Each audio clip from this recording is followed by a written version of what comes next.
When it comes to the financial meltdown, there's one question that seems to baffle just about everyone. Why didn't we see it coming? How is it possible that billions in bad investments were hidden from public view for so long?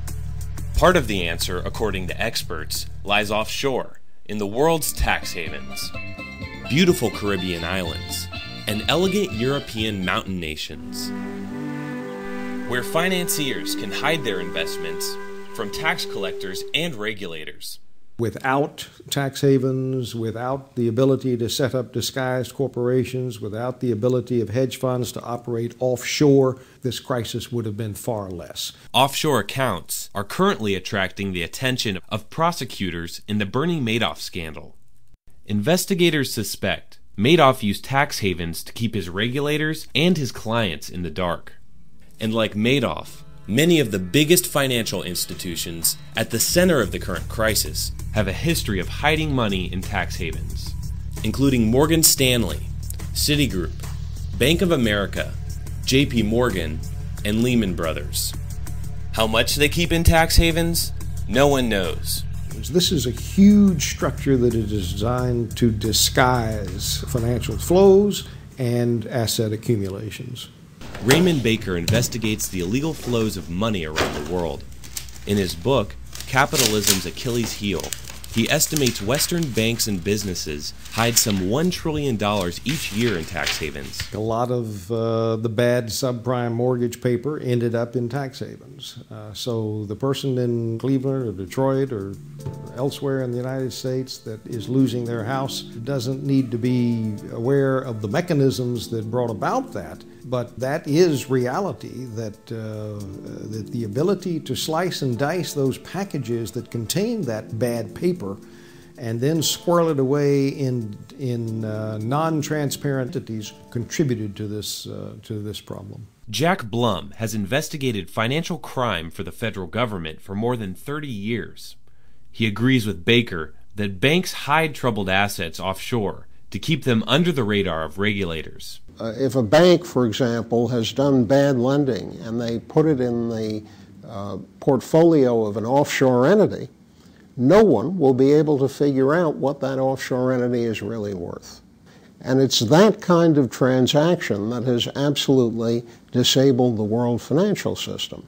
Blum says it was that uncertainty that eventually made banks afraid to lend to each other. When this meltdown came, no bank would trust any other bank in the overnight lending market. So you got to a situation where the market froze, and everybody who needs credit is absolutely up the creek. So why didn't the banks trust each other? Because nobody could figure out what anybody else had. And each major bank knew that other guys had bad stuff because they had bad stuff. And they had bad stuff hidden in the offshore world. It's kind of like that scene in the movie Reservoir Dogs, when in the end, the band of crooks realize they're all too dirty to be trusted. One of the best at hiding money offshore is the same corporation that's received the most bailout money, Citigroup. And their use of tax havens has got them in trouble before. In 2003, Citigroup paid a huge settlement for helping Enron mislead investors by stashing bad investments offshore. And Jack Blum says bad investments hidden in offshore accounts are at the center of Citigroup's own current collapse. Their balance sheet was showing these huge assets consisting of investments in offshore entities. The problem was the investments were worthless. How do you write that off and not collapse the bank? Well, that's why they came for a bailout. In fact, taxpayers have bailed out Citigroup twice since October. They got $25 billion from the Treasury in the first round of the bailout. Just a month later, they came back for another $20 billion. And on top of the money from the bailout fund, Citigroup also struck a deal with the Federal Reserve to cover more than $300 billion in losses with taxpayer money. In total, the government could be handing over as much as $345 billion to Citigroup. And there's no telling if even that will be enough. At this point, do you think the government knows how much debt these banks really have? I think that's the heart of the current problem.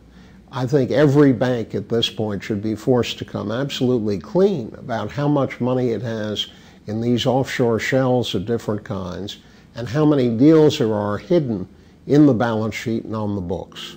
What's happened is it's a case of the government is running a fire department. They're running out with the truck to put water on the fire without asking any questions about what started the fire, or by putting water on it, are we really going to keep the fire down and solve the problem?